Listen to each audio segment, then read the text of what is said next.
صاحب اب اس وقت مسئلہ یہ ہو رہا ہے کہ ظاہر یہ حکومت آئی، اس کے بعد تھا کہ کہیں ڈیفالٹ کا خطرہ نہ ہو، ڈیفالٹ سے پاکستان کو بچایا گیا، اسٹیبلائزیشن کی طرف لایا گیا، IMF کا پروگرام آیا، تو ایک دفعہ پھر یہ وعدہ کیا گیا کہ ہم اس بوم بسٹ کے سائیکل سے اب نکلنے جا رہے ہیں، اب ہوں گے معیشت میں ریفارمز، اب آئے گی ملک میں بیرونی سرمایہ کاری اور ڈومیسٹک سرمایہ کاری بھی ہوگی، اور ملک اب ایکسپورٹ لیڈ گروتھ کے ذریعے آگے بڑھے گا۔ ایکسپورٹس میں اس طریقے کا اضافہ ہو نہیں رہا، بیرونی سرمایہ کاری آ نہیں رہی، ڈومیسٹک انویسٹر پریشان ہے، ہم اس وقت اسٹیبلائزیشن سے نکل کے گروتھ کی طرف جاتے ہوئے بالکل بھی نہیں نظر آ رہے ہیں۔ کیا وجہ ہے، کہاں لیک کر رہی ہے گورنمنٹ؟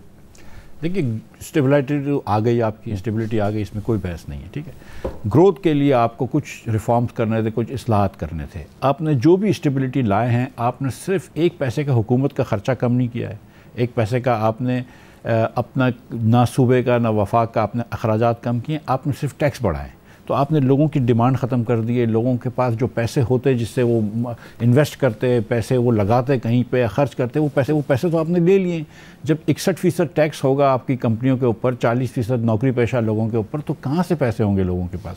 تو آپ کی انویسٹمنٹ نہیں آ رہی پاکستان میں، نہ گروتھ آ رہی ہے، ان امپلائمنٹ بڑھ رہی ہے، یہ مسئلہ ہے کیونکہ حکومت نے ریفارمز نہیں کیے۔ نہیں، مگر جو بیرونی سرمایہ کاری ہے، 24 کروڑ کا ملک ہے، کچھ کمپنیاں بند کر کے گئیں، مگر دوست ممالک سے سرمایہ کاری کا بہت کہا گیا، وہ کیوں نہیں مٹیریلائز ہو رہی ہے؟ کہاں لیک کر رہا ہے؟ اتنی بڑی کنزیومر مارکیٹ ہے پاکستان۔ مارکیٹ کنزیومر بہت بڑی ہے، لیکن جو کنزیومر کمپنیز تھیں، دنیا کی سب سے بڑی consumer company Procter and gamble آپ کو چھوڑ کے جا رہی ہے، مائکروسافٹ چلے گئی، ایلکا نوبل جا رہی ہے، رفان میز تھی وہ CDC کارپوریشن آف امریکہ کی کمپنی تھی، وہ سب جا رہے ہیں۔ ایک تو یہ ہے کہ آپ کو پیسے لے جانا بہت مشکل ہے یہاں پہ۔ پاکستان کے اندر اگر کوئی سعودی عرب سے یا UAE سے انویسٹ کرتے ہیں زیادہ پیسے، تو ان کو یہ بھی ڈر ہے کہ یار ہم کو وقت پہ پیسے واپس لے جانے دیں گے، پروفٹ ریپیٹریشن ہوگا کہ نہیں، کیونکہ ہم ان حادثوں سے نکلیں۔ نمبر 2 کہ 61% ٹیکس میں ہم کیا کما لیں گے؟ کیا پاکستان کے اندر کوئی چیز کی مراعات ہے؟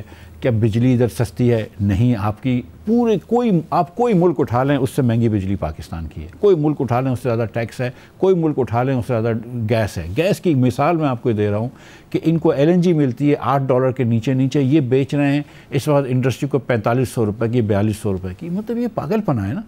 اگر آپ کی حکومت اتنی انیفیشنٹ ہو اور اس کے بعد آپ ایک پیسے کا ریفارم نہ کریں تو اس کا بوجھ عوام پہ پڑتا ہے، تو یہ بوجھ پڑ رہا ہے۔ مگر اس میں سب میں جب بار بار کہا گیا کہ اگر کوئی باہر سے وزیر خزانہ آئے تو چیزیں بہتر ہوں، پرائیویٹ سیکٹر سے آئے محمد اورنگزیب صاحب، انہوں نے بڑے وعدے کیے کہ جب بوم بسٹ سائیکل سے نکالیں گے، تو کہاں ڈائریکشن کہاں مس ہو رہی ہے کہ جب ایک دفعہ اسٹیبلائزیشن آ گئی، پریشرز ہٹ گئے، فوکس یہی کیوں نظر آتا ہے کہ بس IMF سے اگلی قسط لینی ہے اور اسی کے لیے کام کرنا ہے؟ اس سے آگے کا فوکس کیا وجہ ہے؟ فائنانس منسٹری میں جا کے کیا ہو جاتا ہے انسان؟ نہیں، کچھ بھی نہیں ہو جاتا۔ دیکھیں 2-3 چیزیں کرنی چاہیے تھیں جو نہیں کی ہیں۔ نمبر 1، NFC کے اندر آپ کو صوبہ کے شیئرز ریڈیوس کرنے ہیں، اور اس کے بعد یہ نہیں ہے کہ وفاق کے اخراجات بڑھا دیے جائیں۔ آپ نے پچھلے 3 سالوں میں کہیں پر وفاق کے اخراجات کم نہیں کیے۔ حکومت وعدے کرتی رہی کہ ہم پینشن ریفارمز کریں گے، نہیں کیا۔ حکومت وعدے کرتی رہی ہم رائٹ سائزنگ کریں گے، جس کا مطلب ہے حکومت کو چھوٹا کریں گے، نہیں کیا۔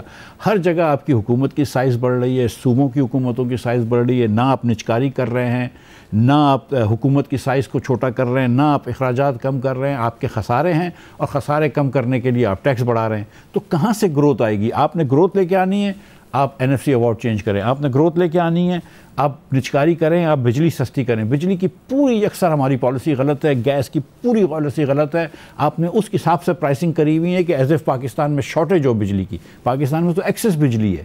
تو ادھر آپ نے وہی اسٹرکچر ہے پرائسنگ کا جو آپ کا 2012 میں تھا۔ انڈسٹری کو گرڈ پہ لانا تھا، وہ کیا ہوا؟ مٹیریلائز ہوا نہیں ہوا، وہ تو کبھی ہونا ہی نہیں تھا۔ اور مجھ جیسے لوگوں نے یہ جو ہمارے حکومت کے کرتا دھرتا ہے ان کو کہا تھا کہ یہ نہیں ہوگا۔ آپ نے گیس مہنگی کر دی، گیس انوائبل کر دی لوگوں کے لیے، لیکن کوئی بجلی پہ گیا نہیں۔ آپ کی اس وقت بجلی 40 روپے کی لیس سے بیچ رہے ہیں، 39 روپے کی بیچ رہے ہیں انڈسٹری کو۔ یہاں پہ آپ اگر کراچی میں یا سندھ میں ونڈ لگا لیں تو آپ کو 15 اور 14 روپے کا ونڈ پڑتا ہے۔ پنجاب میں آپ ونڈ نہیں لگا سکتے کیونکہ اتنی ونڈ نہیں ہوتی۔ آپ سولر لگا لیں، آپ کو 16-17 روپے کا سولر پڑتا ہے۔ اگر آپ بایو ماس لگا لیں تو آپ کو 20-22 روپے میں پنجاب میں، 23-24 روپے میں کراچی میں پڑ جائے گا۔ آپ کیوں جائیں گے گرڈ پہ؟ نہ گرڈ ریلائبل ہے اور گرڈ مہنگا ہے، پالیسی ریورسلز ہوتے ہیں. ہم کو آج بھی نہیں پتا کہ یہ پالیسی جو اب انہوں نے گیس کی کری ہے جس سے کہ SSGC کو نقصان ہو رہا ہے, SNGPL کو نقصان ہو رہا ہے, وہ رہے گی کہ نہیں. میرا نہیں خیال ہے کہ یہ پالیسی بھی چل سکے گی. 22% سے 11% پر شرح سود آئی. اب جو سپٹمبر کا نمبر آیا 10 ماہ کی انفلیشن بلند ترین ہے 5-6%, اور اب خطرات پیدا ہو رہے ہیں, فلڈز بھی آئے کہ شارٹیجز کی وجہ سے اب انفلیشن دوبارہ رائزنگ ٹرینڈ پہ جائے گی. تو اب یہ توقع نہ کی جائے کہ 11% سے نیچے انٹرسٹ ریٹس آتے, کچھ پرائیویٹ سیکٹر آف ٹیک ہوتا ہے, کیونکہ 11% میں بھی پرائیویٹ سیکٹر آف ٹیک میں اضافہ ہی نہیں ہو رہا ہے, الٹا ریٹائر ہونے. دیکھیے ایک تو یہ ہے کہ آپ بینکوں کے اوپر جتنا بھی الزام دھر لیں کہ وہ نفع کر رہے ہیں اور حکومت کو بورو کر رہے ہیں, تو حکومت کی ایک ایپیٹائٹ اتنی بڑی ہے کہ سارے پیسے آپ کو حکومت کو دینے پڑتے ہیں. نمبر 2, انٹرسٹ ریٹس آپ نے کم کیے ہیں, لیکن آپ کا جو انفلیشن ریٹ ہے آپ نے خود کہا 6% ہے. 6% اگر انفلیشن ریٹ ہے اس کا مطلب ہے کہ ریئل انٹرسٹ ریٹ جو ہے 5% کم از کم پلس 2% اوپر کائبور کے لگتے ہیں. تو 7% میں آپ کو نہیں پرائیویٹ سیکٹر کو وارے میں آ رہا. اس پاکستان کے اندر جہاں پہ انٹرسٹ ریٹس کو چھوڑ دیں اگر آپ, جہاں پہ ٹیکس ریٹس اتنے مہنگے ہوں, بجلی اتنی مہنگی ہو, مجھے نہیں سمجھ میں آتا, میں بزنس مین بھی ہوں, مجھے نہیں سمجھ آتا کہ آج کس انڈسٹری کو نفع ہو رہا ہے. ایکسپورٹس کم سلو نہیں بڑھ رہے, ایکسپورٹ کم ہو رہے ہیں. پچھلے سال کے اس کوارٹر سے پاکستان میں اس سال کے اس کوارٹر میں ایکسپورٹس کم ہوئے ہیں. ہم دنیا میں کمپیریٹیو نہیں رہے. ہم کو بڑا اچھا چانس ملا ہندوستان سے, ڈیوٹی پاکستان کی بہت بڑھ گئی ہے, ہندوستان کی بہت کم ہے. ہم کو بڑا اچھا چانس اس وقت ہے کہ دنیا بھر میں تیل سے جو ہے وہ $60 کا ہو گیا ہے. یہ تیل $120 کا تھا جب میں وزیر تھا, مثال کے طور پہ. آپ کو اتنا سستا تیل مل رہا ہے, کموڈٹیز سستی ہوئی ہیں. تھوڑے سے ریشنل فیصلے کر لیں, تھوڑے سے بہادر فیصلے کر لیں, تھوڑے سے سیاست سے بالاتر ہو کے فیصلے کر لیں, ملک تو چل جائے گا. مسئلہ کیا ہے اس میں؟ جب اب بات کرتے ہیں ڈیٹا کی, اس میں PBS ورسز اسٹیٹ بینک کا جو معاملہ ہے, اب ظاہر اسٹیٹ بینک جو فائنل پیمنٹ کے حساب سے ہو رہا ہوتا ہے, اب $5.9 ارب اور $5 ارب. ایسا لگ رہا تھا کہ ایک بہت بڑا کرنٹ اکاؤنٹ ڈیفیسٹ آئے گا سپٹمبر کے مہینے میں, بٹ سرپلس آ گیا کیونکہ بہت $1 ارب کا ڈیٹا کا فرق ہے. $11 ارب کا ویسے کہا جاتا ہے, کہتے ہیں IMF نے بھی سوال اٹھایا. یہ کیا مسئلہ کیا ہے ایگزیکٹلی؟ آپ خود فائنانس منسٹری میں رہیں. 2 اس میں الگ الگ مسئلے ہیں. ایک تو نمبر آتا ہے جو آپ کا پرال کا نمبر ہوتا ہے, جو کمپیوٹر FBR کا نمبر ہے, اس کا اور PBS کے نمبر میں فرق ہے, اور وہ پرال کے نمبر زیادہ ہوتا ہے, PBS کا نمبر کم ہوتا ہے. تو PBS تھوڑا سا آپ کو امپورٹ ایکسپورٹ کم دکھا رہی ہے, امپورٹ کم دکھا رہی ہے. دوسرا جو فرق ہے وہ اسٹیٹ بینک سے. اسٹیٹ بینک کیونکہ آپ کے ڈالرز آئے گئے اس کے حساب سے کرتا ہے, یہ نہیں کرتے. اسٹیٹ بینک کا ڈیٹا جو ہے وہ زیادہ ریلائبل ہے. اگر اسٹیٹ بینک کہہ رہا ہے کہ اس بار کرنٹ اکاؤنٹ ڈیفیسٹ کم ہے تو صحیح کہہ رہا ہے, لیکن اس کا یہ مطلب ہے کہ اس بار آپ نے امپورٹ کر لیا, ابھی پیسے نہیں گئے, اگلے 2 مہینوں میں پیسے جائیں گے تو یہ واپس آ جائے گا آپ کے اس. یعنی کہ ایونچولی جو PBS کا نمبر ہے وہ آج نہیں ریفلیکٹ ہو رہا تو اگلے 2 مہینے میں آ جائے گا. جو PBS کا ڈیٹا غلط ہوتا ہے اس کی 2 وجوہات ہیں. ایک تو یہ ہے کہ وہ جو آسان ایکسپلینیشن ہے اور شاید صحیح بھی ہے اور انیکویٹ ایکسپلینیشن ہے, وہی کہ ان کی کوئری غلط تھی. یہ PBS والے جب ڈیٹا اٹھاتے تھے پرال سے تو وہ 2017 سے انہوں نے چینج نہیں کیا کمپیوٹر کوئری, تو اس میں وہ EFS نہیں ڈالتے تھے. لیکن دوسرا یہ کہ EFS میں چوری بھی بہت ہوئی ہے. جو EFS وہ ہوتا ہے کہ لوگ ایکسپورٹ فیسیلیٹیشن اسکیم میں لے آتے ہیں اپنے پاس رکھ, لیکن اس کی برآمد نہیں کرتے, اس کو لوکل مارکیٹ میں بیچ دیتے ہیں. تو دونوں اس کے اندر عنصر شامل ہیں. اگر ایونچولی ریفلیکٹ ہونا ہے تو اس کا مطلب ہے کہ اس وقت کرنٹ اکاؤنٹ کے جو خسارے کے آثار ہیں وہ نمایاں ہونے لگے ہیں, کیونکہ 2 مہینے میں ہوا, پھر تیسرے مہینے میں سرپلس آ گیا, بٹ آپ کہہ رہے ہیں کہ جو $900 ملین کا ڈفرینس آ رہا ہے اور $1 ارب کا وہ آگے آ جائے گا.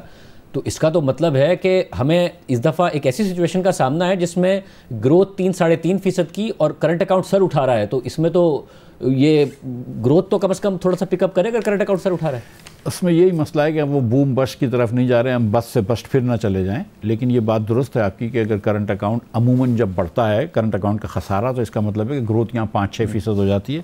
ابھی تو شاید ہم 3.5 پہ بھی نہیں ہیں. پچھلے 3 سالوں کی ایوریج جو ہے وہ 2% سے کم ہے. پاکستان کی جو پر کیپٹا GDP ہے وہ 3 سال سے کم ہو رہی ہے.